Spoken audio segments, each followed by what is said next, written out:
하나님의 말씀은 요한계시록 12절까지 읽겠습니다. 그리고 그 하늘에 큰 이적이 보이니 그 해를 옷 입은 한 여자가 있는데 그녀의 발 아래에는 달이 있고 그녀의 머리는 12별들의 왕관들을 썼더라. 이 여자가 아이를 베어 해산하게 되매 아파서 애를 쓰며 부르짖더라. 거꾸로 보는 요한계시록 오늘 12장입니다.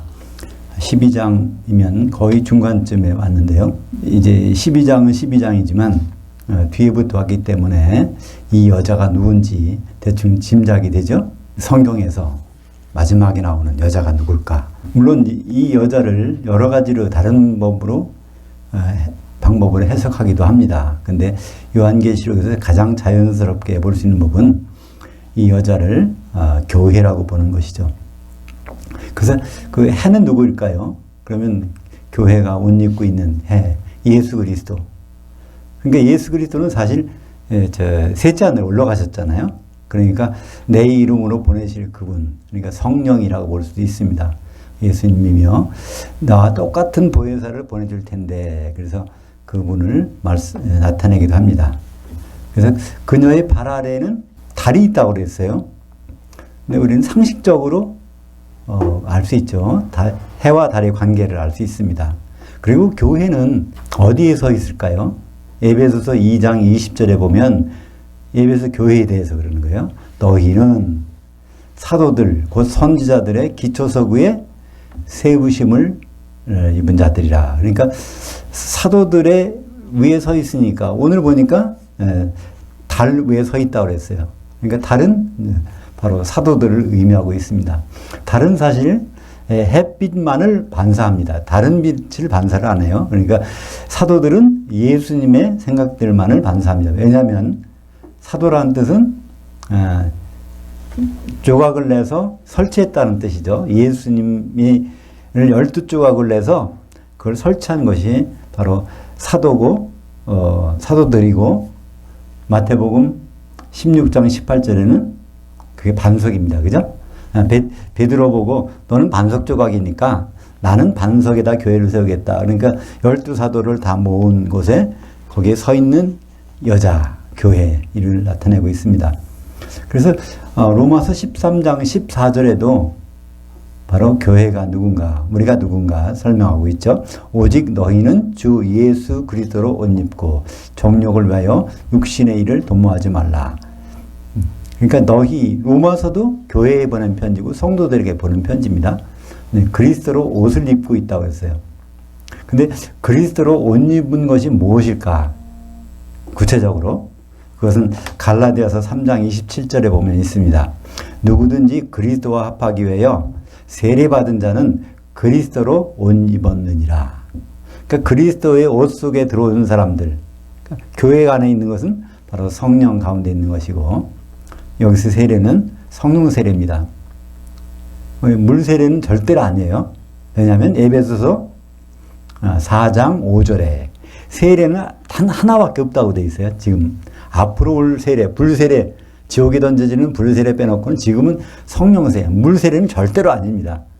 근데 우리 전통적으로 물 세례를 주고 있고 또 그것도 침례라고 해서 잠기고 있고 그런 일이 벌어지지만은 그건 성경에 어느 근거도 없어요. 오순절날 3,000명이 세례받았다고 그러죠? 그 세례부터 성령 세례입니다. 그죠? 예루살렘에는 물 세례를 3,000명씩이나 줄 수 있는 공간이 없어요. 절대로 없습니다.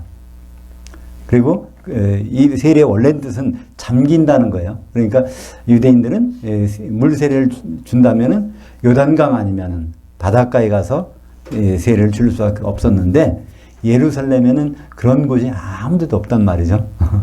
그냥 목욕탕을 만들어 놓고 거기서 침례를 준다고 해도 3,000명을 그날 저녁에 한꺼번에 3,000명을 들어갈 수 있는 목욕탕이 어디 있겠습니까?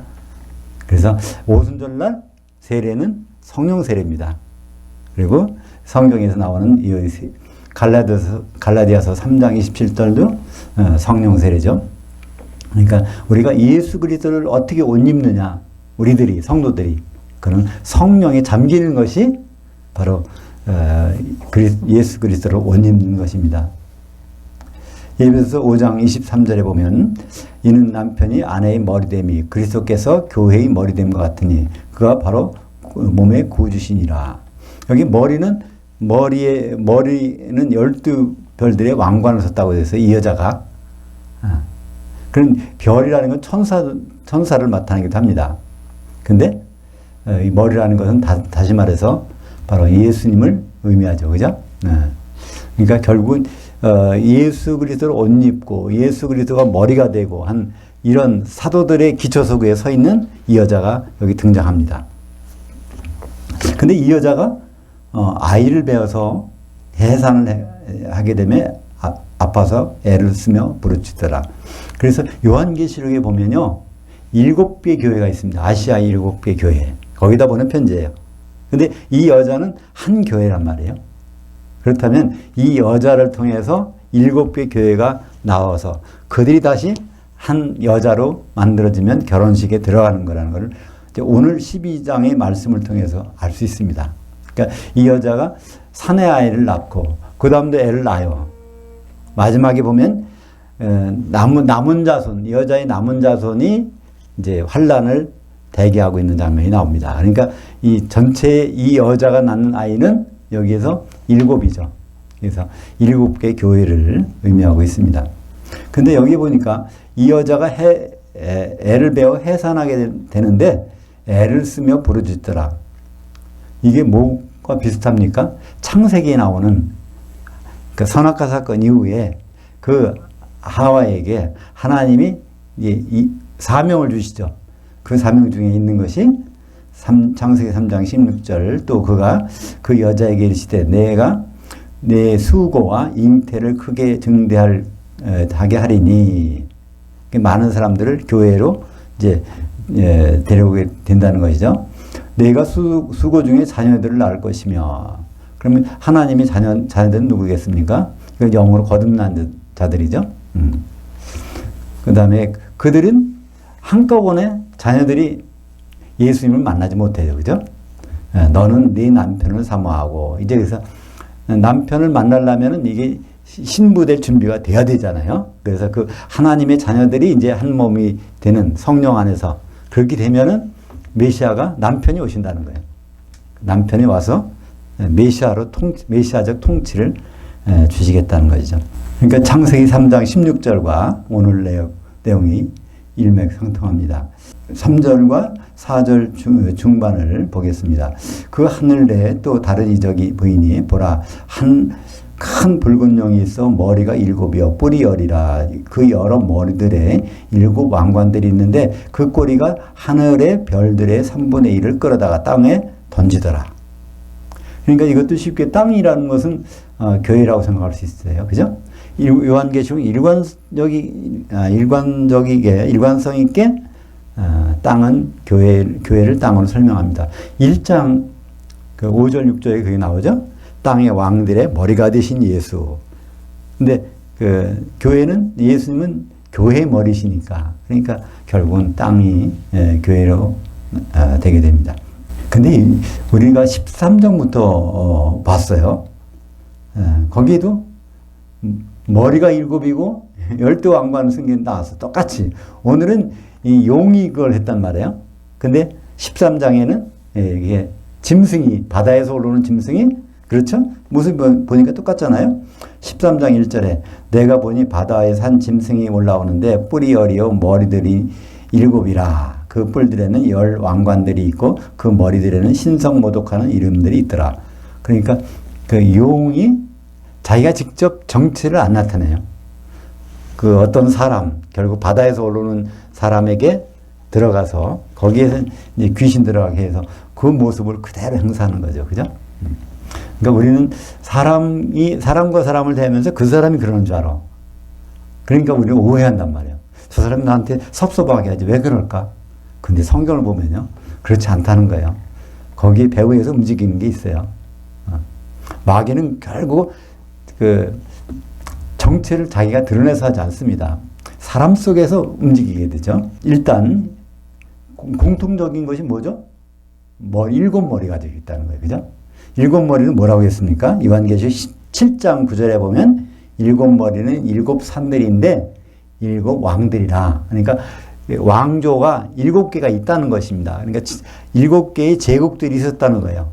맨 첫 번째부터 쭉 내려오는 게 있었죠. 맨 첫 번째 제국이 바벨탑을 쌓던 고대 바벨론. 그 다음에 그 지역으로 중심으로 하면 제국은 아수르 제국. 그 다음에 신바벨론 제국. 느부갓네살 왕이 통치하던. 그 다음에 네 번째가 메데와 바사, 페르시아. 다섯 번째가 헬라 제국, 알렉산더 대왕이 나오는. 여섯 번째는 로마 제국. 그 다음에 앞으로 나올 것이 그 로마 제국의 후손들, 아마 유럽 사람들의 후손들이겠죠? 거기서 나오는 이 짐승, 바다에서 오르는 짐승, 이렇게 나오게 됩니다.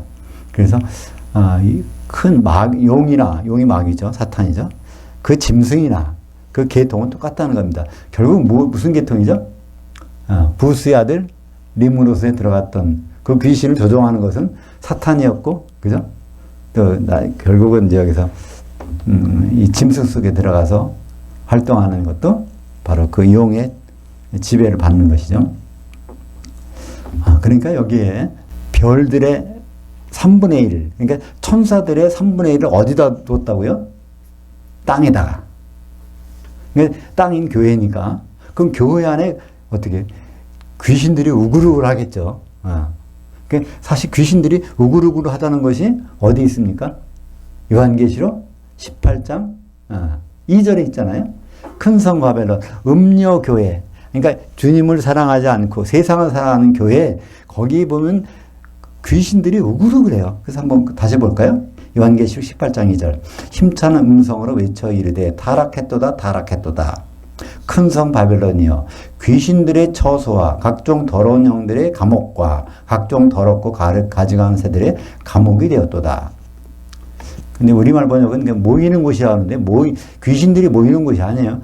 귀신들이 거기 들어가서 나오지 못하는 거예요. 그 안에서. 그럼 누가 나와야 되겠어요?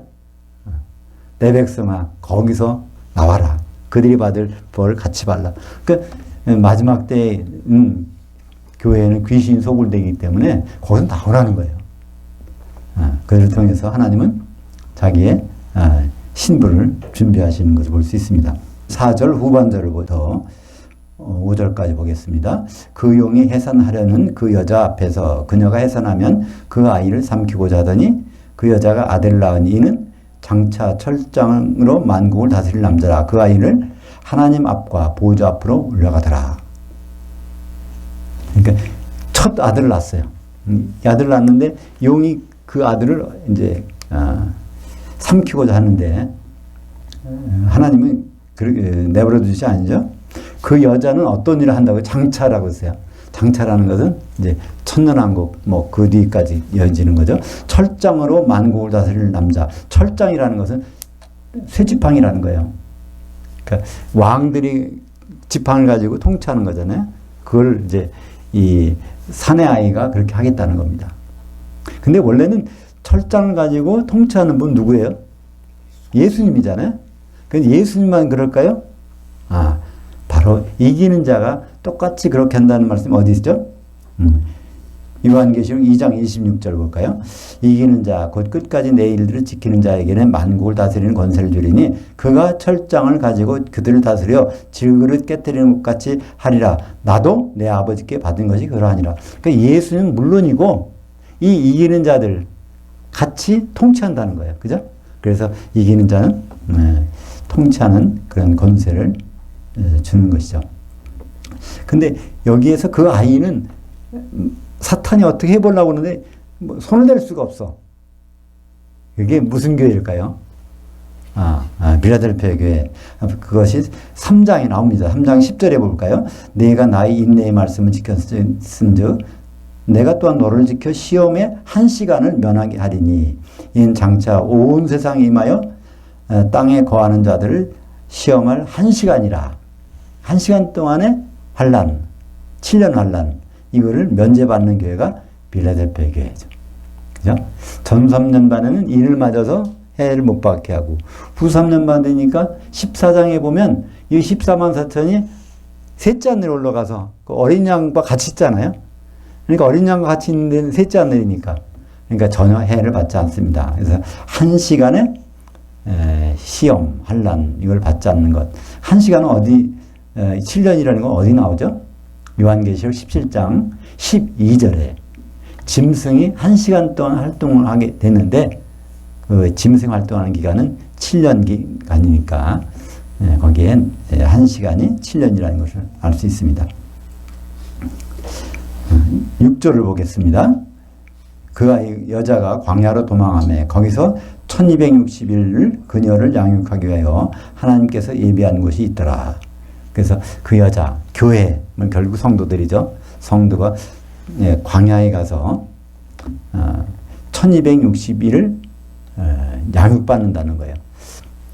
그러니까 이 1260일은 1260년, 그러니까 교황권 시대 538년에 동로마 제국의 황제 유스티니아누스, 영어식으로 하면 저스틴 황제가 서로마에 있는 로마에 있는 그 교회를 권위를 인정해줬어요. 교황권을 인정해줬단 말이에요. 물론 그때는 교황권이라고 안 했지만 모든 교회를 대표하는 권리를 줬고 그것이 교황권이었습니다.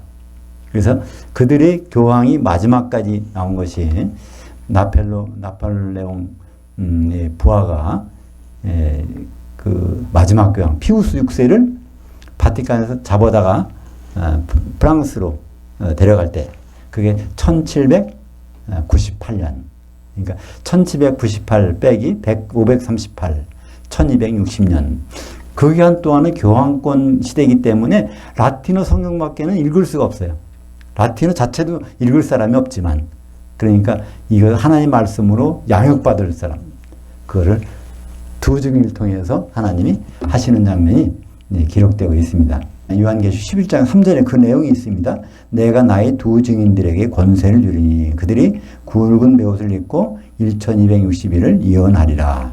그러니까 굵은 베옷이라는 것은 굉장히 아주 슬픈 환경에서 하는 거예요. 굉장히 핍박을 받거나 어려운 환경에서 그래서 그들을 통해서 두 증인이라는 건 뭘까요? 증인이라는 건 목격자라는 뜻입니다. 그러니까 그 하나님의 말씀을 예언의 말씀을 그대로 전해준 그런 일을 하게 되는 것입니다. 그래서 교황권 시대가 지난 동안에 그래도 복음이 그대로 명맥을 이주해서 교황이 없어져도 여전히 복음은 유지가 되는 그런 시대가 있었습니다.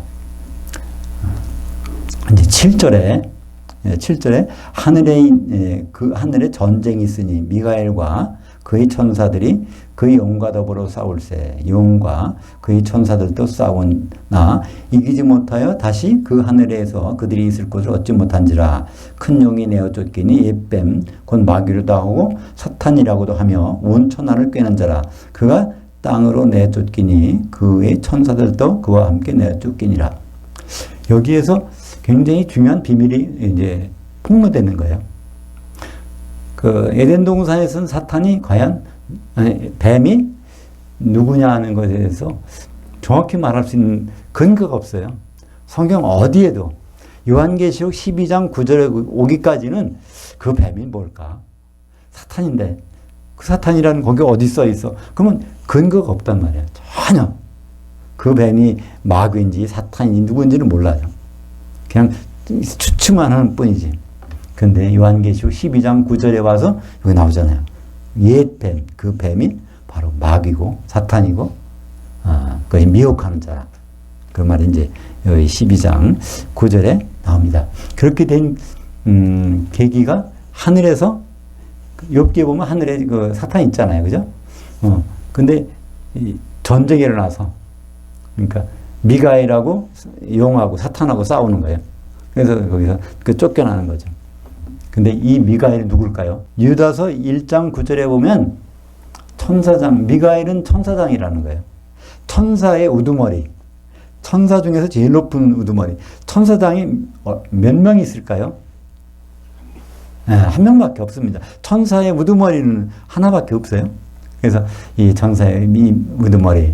근데 예수님을 천사로 생각하는 건 좀 낯설죠? 어떻게 예수님이 하나님인 건 인정하는데 예수님이 사람 되시는 건 아는데 예수님이 어떻게 천사가 돼? 그런 말은 잘 어울리지 않는 것 같아요. 그죠? 근데 모든 천사를 거느리려면 누가 돼야 돼요? 천사장이 될 수 있잖아요. 근데 예수님이 그래요. 내가 올 때 모든 천사들을 데리고 오겠다고 그랬어요. 마태복음 25장 31절에 인자가 모든 천사들을 데리고 온다는 그렇게 돼 있어요. 또 데살로니가전서 4장 16절에 천사장의 소리는 음성으로 내려오겠다는 것을 예수님이. 그러면 예수님이 천사장인 건 분명하고 미가엘, 바로 예수님이 천사로 나타날 때는 미가엘로 나타나는 거죠. 미가엘이라는 것은 미카, 누구냐? 엘, 하나님. 과연 하나님 같으시니까 나 말고 누가 있느냐는 거예요. 그래서 여기 이제 요한계시록 12장 7절에 사실 요한계시록이 없다면요. 사실 미궁이 빠져요. 미가엘이 뭐 하는지 어떻게 하는지. 근데 12장 7절에 보면 용을 물리치는 유일하게 그죠? 사탄을 물리칠 수 있는 것은 예수님밖에 없다는 거예요. 그것이 미가엘로 여기 등장하게 됩니다.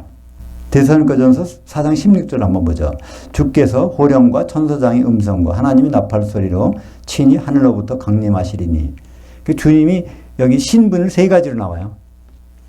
우리의 주님이시고 또 천사들을 움직이시는 천사장이시고 그분 그리고 사람이었다가 하나님으로 복귀하신 분이에요. 그죠? 그러니까 주인이시고 천사장이고 하나님 그분이 이제 세 분이 내려오는 게 아니에요. 동일한 분이 이제 이런 하늘로부터 강림하신다 돼 있습니다. 그러니까 아버지 같으면 강림하실 필요가 없잖아요. 셋째 하늘에서 여기 와 계시니까 그죠? 그러니까 주님이 세 가지 신분을 몸으로 가지고 이제 내려오시는 장면을 우리에게 보여주고 있습니다. 10절부터 11절까지 보겠습니다. 내가 또 들으니 하늘에 큰 음성이 있어 이르되 이제 우리 하나님의 구원과 능력과 나라와 그리스도의 권세가 나타났으니 우리 형제들을 참소하는 자 곧 우리 하나님 앞에서 밤낮 참소하는 자가 쫓겨났고 어디로 쫓겨났을까요? 하늘에서 땅으로. 또 그러니까 결국은 교회로 쫓겨났다는 걸 알고 있죠. 11절에 또 우리 형제들이 어린 양의 피와 자기들이 증언하는 말씀으로서 이겼으니 그들은 죽기까지 자기 생명을 아끼지 아니하였도다. 여기를 보면 우리가 이기는 방법이 나와요. 우리가 살아서 이긴다는 말이 아니에요. 그죠? 죽기까지 그들을, 그러니까 죽음으로써 이기는 거예요. 그죠? 결국은 다시 부활하니까 그들 앞에서 이기는 방법을 우리가 설명해 주고 있습니다. 우리 전 수영을 못하는데 물에 빠진 사람이 건질 때 아니 물에 빠져 들어가는 사람이 점점 허우적되면 더 빠진다고 그러죠. 오히려 가만히 있으면 뜰 가능성이 있는데 그래서 아예 여기서 예수님 때문에 죽어버리면은 그 사람이 이기는 자가 되고 조금 있다가 예수님께서 부활시켜 주셨으니까 그게 진짜 이기는 자라는 거죠. 순간적으로는 지는 자 같지만 결국은 이기는 자가 되는 것입니다. 그래서 서문학교에 하신 말씀 볼까요? 요한계시록 2장 10절 너는 장차 받을 고난을 두려워 말라 볼지어다 마귀가 장차 너희 가운데서 몇 사람을 오게 던져 시험을 받게 하리니 너희가 10일 동안 환난을 받으리라. 네가 죽도록 신실하라 믿음을 지키라 그래야면 내가 생명의 면류관을 내게 주리라. 이 말씀이 굉장히 오해되는 말씀이죠. 번역에는 어떻게 되어 있어요?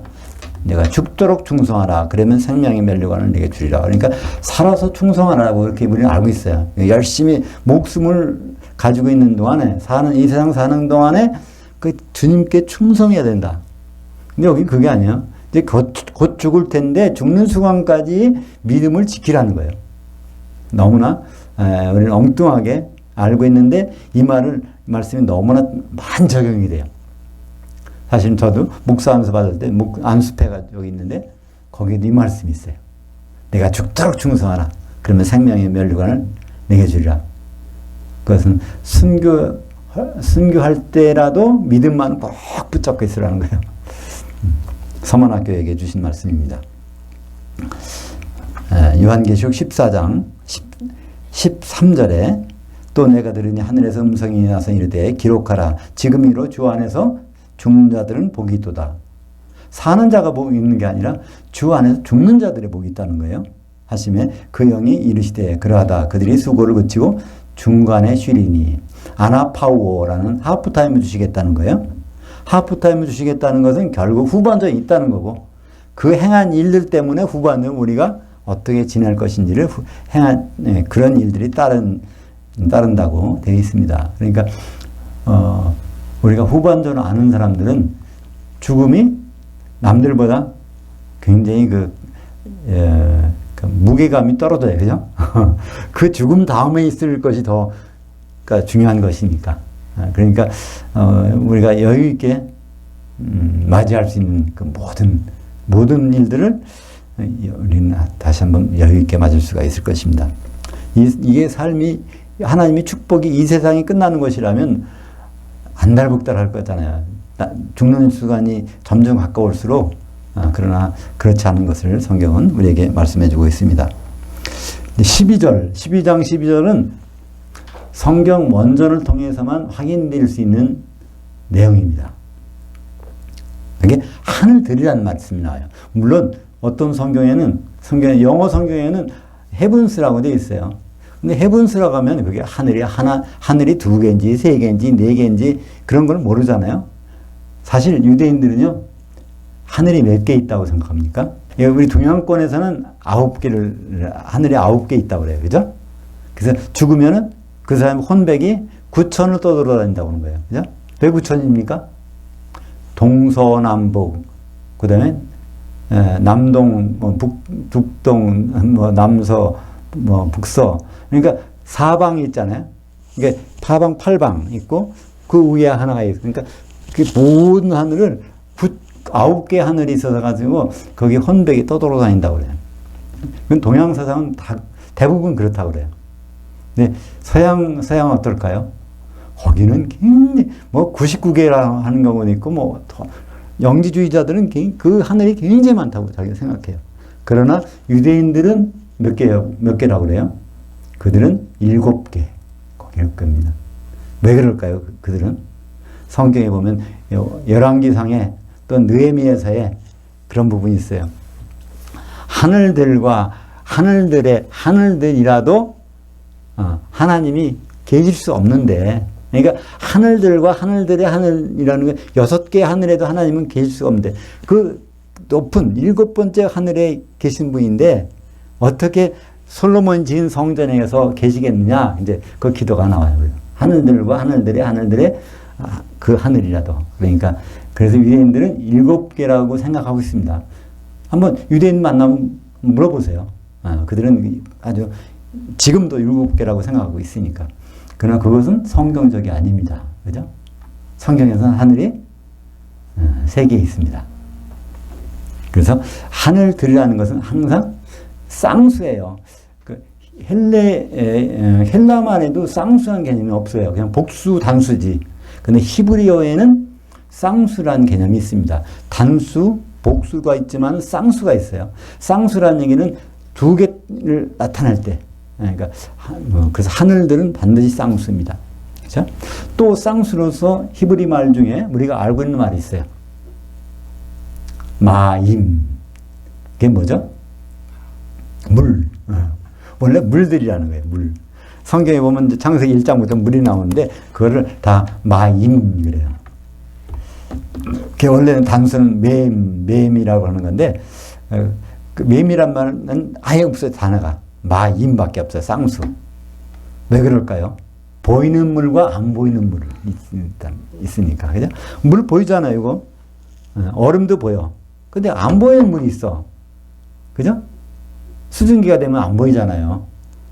그것처럼 보이는 물과 안 보이는 물이 있기 때문에 항상 물들이라고 하는 게 영적인 단어인 것 같아요. 그죠? 하늘도 마찬가지로. 우리가 보이는 가시적인, 물리적인 하늘이 있는가 하면 천사들이 활동하는 영적인 하늘이 같이 있단 말이에요. 이 공간에. 그래서 그 하늘들이라는 개념이 성경을 이해하는데 아주 중요한 핵심인데 하늘들을 통해서 셋째 하늘이 있다는 것이 나오죠. 2개 하늘을 벗어나는 셋째 하늘. 근데 이것이 구분이 안 되니까 영어 성경만 해도 그냥 하늘들이라는 복수 개념을 쓰니까 전혀 이것이 나오지 않습니다. 그죠? 그래서 하여튼 요한계시록에는 하늘들이 단 한 번 나온 단어가 12장 12절에 나옵니다. 우리 매기 쉬워요. 잊어버릴 수가 없어. 요한계시록 12장 몇 절에 있을까요? 12절. 거기에 하늘들에가 장막 치는 자. 결국은 하늘들은 이제 공중에서 장막 치는 자죠. 이게 공중에서 장막 치는 자들이 복이 있다는 거예요. 우리는 다 공중에 올라가서 장막 치는 것이 아니에요. 그죠? 그거 쫓겨나면 그만이야. 올라갔다가도. 근데 공중에 있는 장막 치는 자들. 12장 12절 읽어보겠습니다. 그 하늘들과 그 가운데 장막 치는 자들은 즐거워하라. 그러나 땅과 바다는 화 있을진저. 이는 마귀가 자기의 때가 얼마 남지 않은 줄 알므로 크게 분내어 너희에게 내려갔음이라. 그러니까 여기 이 장막 치는 거는 현재로 돼 있어요. 하늘들에다 장막 치는 거. 마귀가 내려간 거는 과거로 돼 있어. 그러니까 하늘들에 장막 치는 자가 시점이 언제일까요? 우리는 현재형에는 미래를 포함하는 내용이 들어있어요. 그죠? 그 불변의 사실을 말할 때 현재형으로 기억해요. 그죠? 우리가 장막 치는 것은, 거기에 장막 치는 것은 반드시 이루어지기 때문에, 그것은, 그냥 현재로 표현한단 말이에요. 이와 똑같은 것이 어딨냐면, 로마서 5장 14절에 있어요. 아담은 오실 자의 모형이다. 근데 원래 원문에는 현재형으로 되어 있어요. 아담은 오시는 자의 모형이다. 근데 분명히 오시잖아요. 그러니까 미래의 것을 현재로 써가지고 그거를 확실하게 한단 말이에요. 예수님 분명히 오시니까 그냥 거기다 예수님은 아담은 오실 자의 모형이다. 로마서 5장 14절. 그죠? 오시는 자의 모형인데 실제적으로는 오실 자의 모형이다. 그래서 현재를 써가지고 미래를 나타내고 있습니다. 그것도 마찬가지로 하늘들에다가 장막 치는 자. 이거는 반드시 칠 거니까 공중에서. 다 치는 건 아니지만 누가 못 쳐요? 결국은 땅과 바다. 거기 남아서 타락한 교회들. 거기 마귀 속에서 타락한 교회들. 이들은 굉장히 문제가 생길 수 있다는 것입니다. 성경에 보면 요한계시록에는 하늘들에 장막 치는 자가 있는가 하면 하늘에 장막 치는 자가 있어요. 근데 우리말 번역에서 13장 6절에는 하늘에 장막 치는 자가 있는데 거기에는 어떻게 나왔어요? 요한계시록 13장 6절. 그 짐승이 입을 벌려 하나님을 향하여 비방하되 그의 이름과 그의 장막 곧 하늘에 장막 치는 자들을 비방하더라. 근데 우리말 번역에는 하늘에 사는 자들을 비방한다고 돼 있어요. 하늘에 사는 자가 아니에요. 거기에 장막 치고 있는 자. 하늘에 영원히 사는 게 아니라 잠시 장막을 치고 있는 자. 단어는 똑같아요. 장막 치는 자. 하늘들의 장막 치는 자. 하늘에 장막 치는 자. 장소가 하늘이냐 하늘들이냐 차이가 있단 말이에요. 하늘에도 장막 치고 있는, 임시적으로 장막 치고 있는 게 누굴까요? 빌라델피아 교회. 요한계시록 14장에 보면 거기에 14만 서천이 거기에 있단 말이에요. 임시 장막 치고 있는 거예요. 그들은 후 3년 반에 아무런 해를 받지 않습니다. 그죠? 그래서 임시로 거기서 장막 치고 있는 것을 표현하고 있습니다. 근데 오늘 12장 12절에도 하늘들에 거하는 자, 하늘들 가운데 거하는 자로 우리말 번역되어 있어요. 이게 완전히 거주하는 게 아닙니다. 거주하는 것은 주소지로 딱 정하고 있는 거예요. 장막 치는 거는 언제든지 볼 때만 뽑으면 옮겨갈 수 있어. 임시 거처를 삼는 것입니다. 그죠?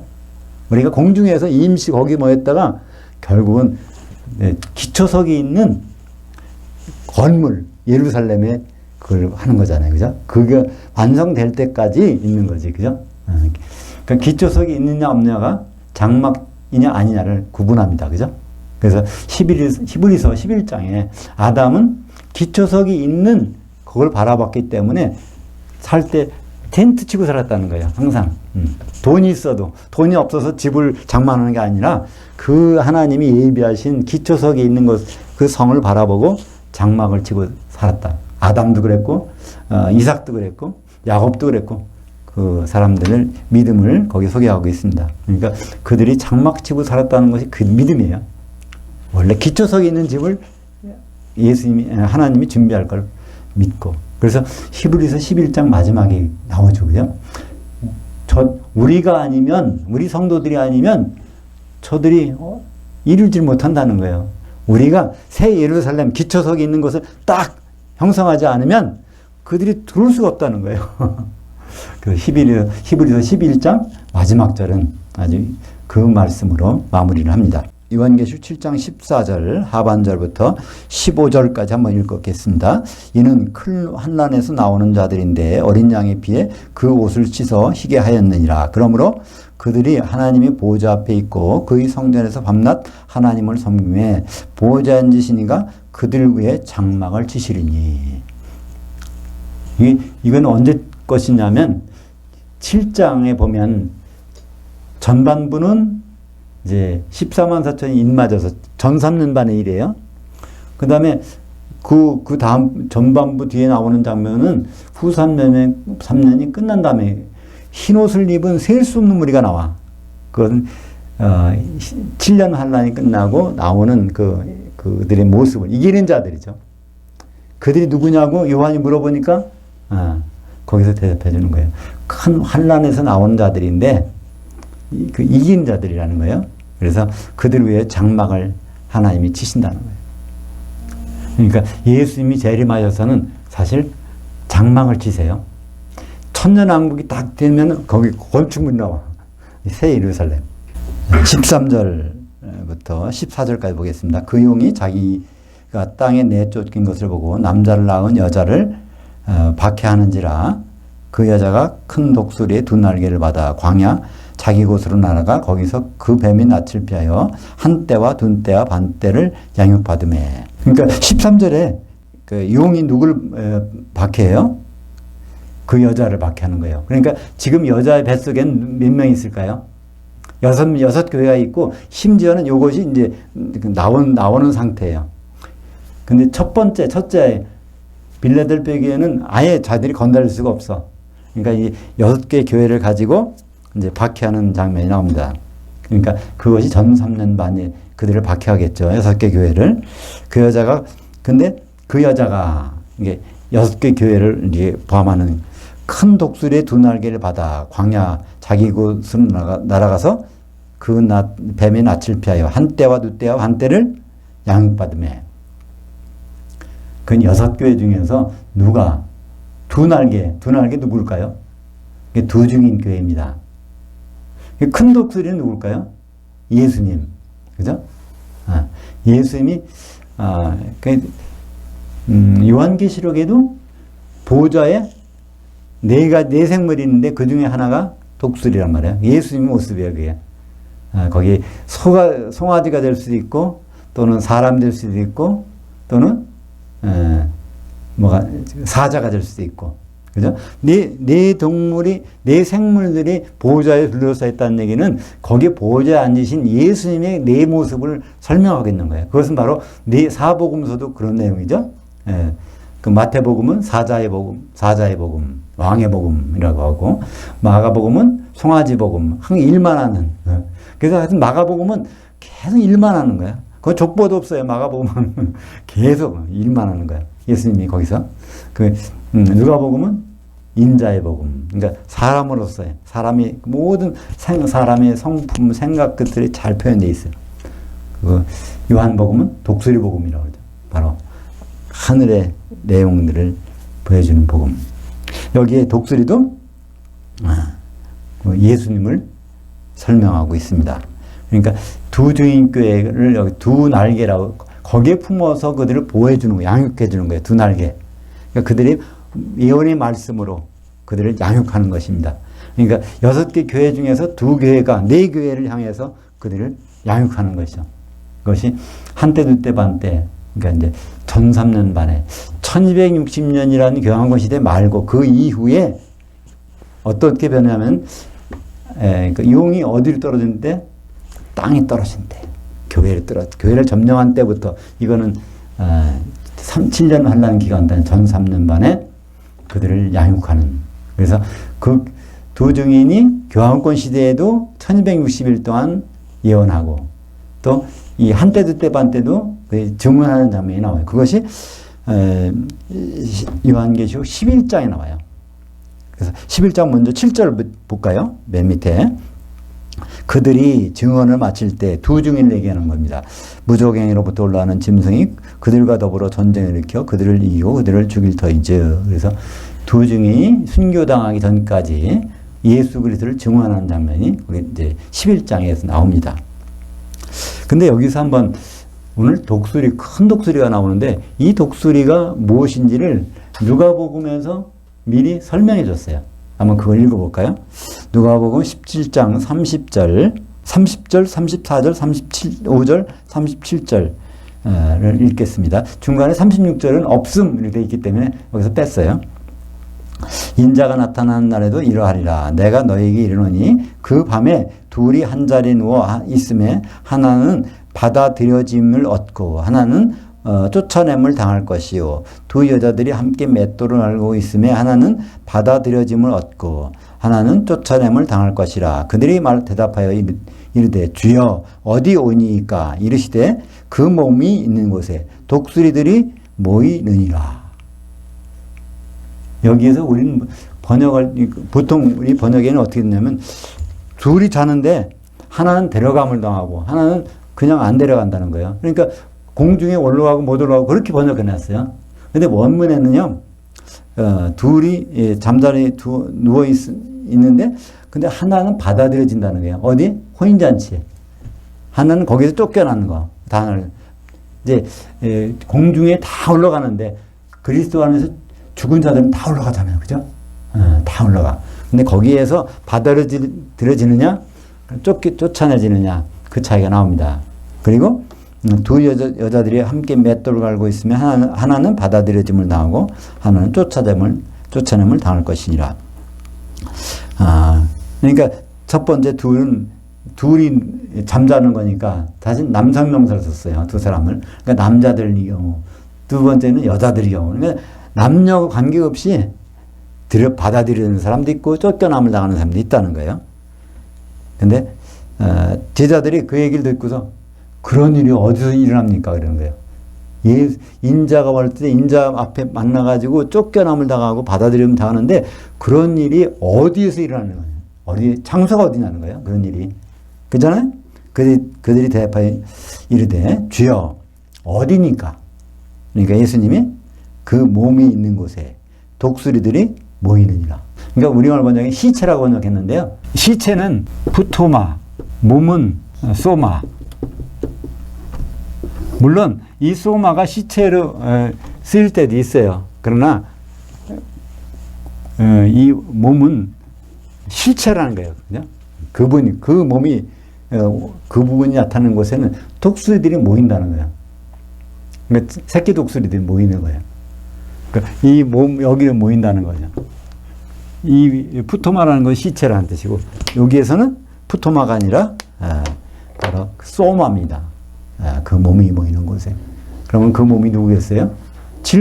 여기 질문한 거 대답하는 내용이 나오잖아요. 인자가, 거기에 17장 30절에 인자가 나타나는 날에도 그러하리라. 인자가 나타나는 날에 그 몸은 누구겠어요? 인자지. 그죠?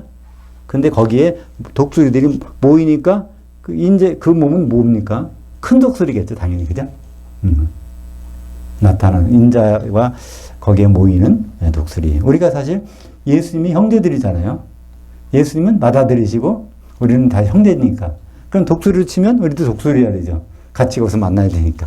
15절부터 17절까지 마지막 절까지 읽겠습니다. 그 여자의 뒤에서 그 뱀이 입으로 물을 강같이 토하여 그 여자를 물에 떠내려가게 하려 하되 땅이 그 여자를 도와 그 입을 벌려 용의 입에서 토한 강물을 삼키니. 여기까지 보죠.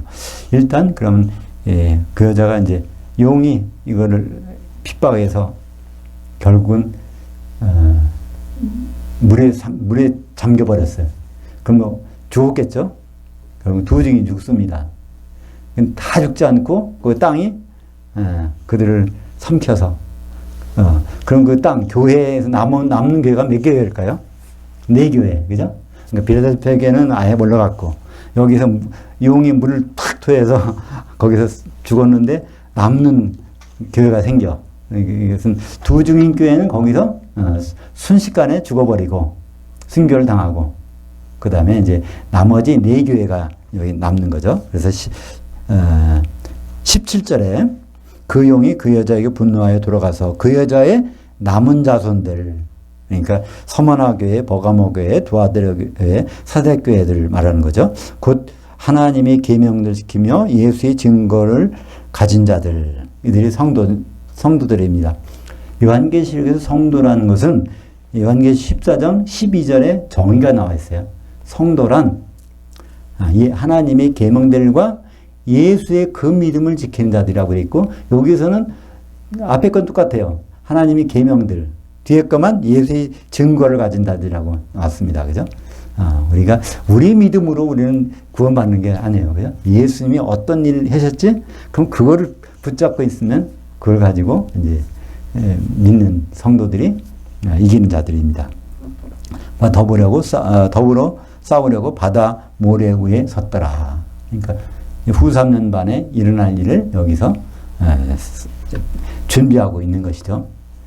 해를 옷 입은 여자. 그러니까 교회는 끊임없이 사탄의 공격을 받게 돼 있어요. 우리가 너무 신앙생활 하는데 아무 문제가 없다. 그러면 한번 뒤돌아봐야 돼요. 그죠? 사탄의 편이든지, 그렇다면 너무 아주 사탄이 근달릴 수 없도록 아주 대단한 영성을 소유해가지고 그런 사람이지. 아주 뛰어난 사람, 아주 하나님 보시기에 아주 마음에 드는 사람일 수 있고, 그렇지 않으면 아예 열애인 사람이 있을 수 있어요. 그래서 크고 작은 문제가 예수 믿는 사람들 속에서는 끊임없이 생기는 것이죠. 그죠? 그런 걸 통해서 이제 우리 교회라는 가운데 우리가 있구나. 교회는 땅인데, 땅에 누가, 이제 용이 그 천사를 보내서 이제 여러 가지 다양한 방법으로 공격을 하는데, 우리가 이기는 방법은 한 가지 있죠. 예수님의 일들을 잘 주목해서 보는 것입니다. 그죠? 그래서 우리는 하늘에 장막 치는 자가 아니라도 하늘들에는 반드시 장막을 치는 자가 될 것입니다. 그죠? 올라가서도 장막 못 치는 자가 있어요. 기름을 준비하는 자는 결국 장막도 못 칩니다. 하늘들에다가.